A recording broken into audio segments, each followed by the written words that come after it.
বিসমিল্লাহির রহমানির রহিম। আসসালামু আলাইকুম। Welcome to the healthy voice 86 channel. সম্মানিত ভিউয়ার্স, আজকে আরও খুবই গুরুত্বপূর্ণ একটি বিষয় নিয়ে আপনাদের মাঝে হাজির হয়েছি। আর বিষয়টি হচ্ছে বাচ্চাদের হুপিং কাশি। তাহলে চলুন দেরি না করে হুপিং কাশি কী, কীভাবে ছড়ায়ের লক্ষণসমূহ আলোচনা করি। হুপিং কাশি যেভাবে ছড়ায়, হুপিং কাশিতে আক্রান্ত শিশু হাসি কাশি দেওয়ার সময় বাতাসের মাধ্যমে এই রোগ ছড়ায়। সুস্থ শিশু আক্রান্ত শিশুর সংস্পর্শে এলে, এমনকি আক্রান্ত শিশুর ব্যবহৃত সামগ্রী, তোয়ালে, খেলনা ইত্যাদির মাধ্যমে এ জীবাণু শরীরে প্রবেশ করলে এ রোগ দেখা দেয়। লক্ষণ: প্রথম সপ্তাহ শিশুর জ্বর হয়, নাক দিয়ে পানি পড়ে, চোখ মুখ লাল হয়ে যায় এবং কাশি দেখা দেয়। দ্বিতীয় সপ্তাহে কাশি মারাত্মক আকার ধারণ করে। শিশু যখন কাশে তখন তার খুব কষ্ট হয় এবং চোখ স্ফীত ও লাল হয়ে যায়। কাশির পর শিশু হুপ শব্দ করে শ্বাস নেয়, তবে 6 মাসের কম বয়স্ক শিশু হুপ শব্দ ছাড়াও কাশতে পারে এবং বমি করতে পারে। অনেক সময় বমিও হয়। যদি কাশি 3 সপ্তাহের বেশি সময় ধরে চলে, তাহলে হুপিং কাশি বলে অনুমান করা যেতে পারে এবং তৃতীয় থেকে ষষ্ঠ সপ্তাহ কাশি ধীরে ধীরে কমে যায়।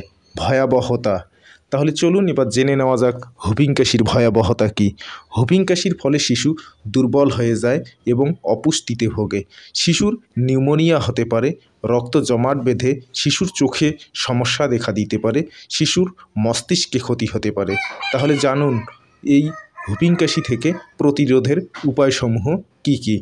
হুপিং কাশি থেকে প্রতিরোধের উপায় হচ্ছে ইপিআই শিডিউলে 3 ডোজ পেন্টাভেলেন ভ্যাকসিন দিয়ে শিশুকে এ রোগ থেকে রক্ষা করা যায়।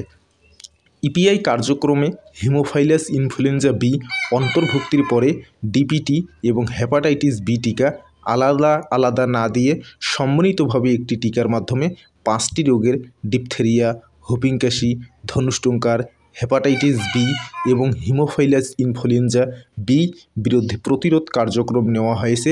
এই টিকাকে পেন্টাভেলেন ভ্যাকসিন বলা হয়। তো আজকে ছিল হুপিং কাশির সম্পর্কে এসব তথ্য।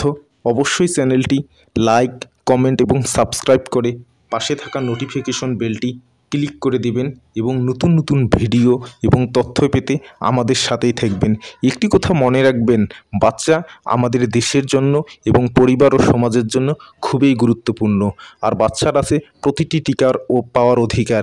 এই অধিকার নিশ্চিত করা এবং তাদের রোগ প্রতিরোধ ক্ষমতা বাড়ানো আমাদের সবারই দায়িত্ব। তাই শিশু স্বাস্থ্যের প্রতি আমরা আরও বেশি যত্নশীল হব এবং শিশুদের আক্রান্ত হওয়ার সাথে সাথেই বিশেষজ্ঞ ডাক্তারের সঙ্গে পরামর্শ করে তার রোগ সম্পর্কে অবগত হয়ে এর প্রতিরোধমূলক ব্যবস্থা আমরা গ্রহণ করব। তো আজকে এই পর্যন্ত।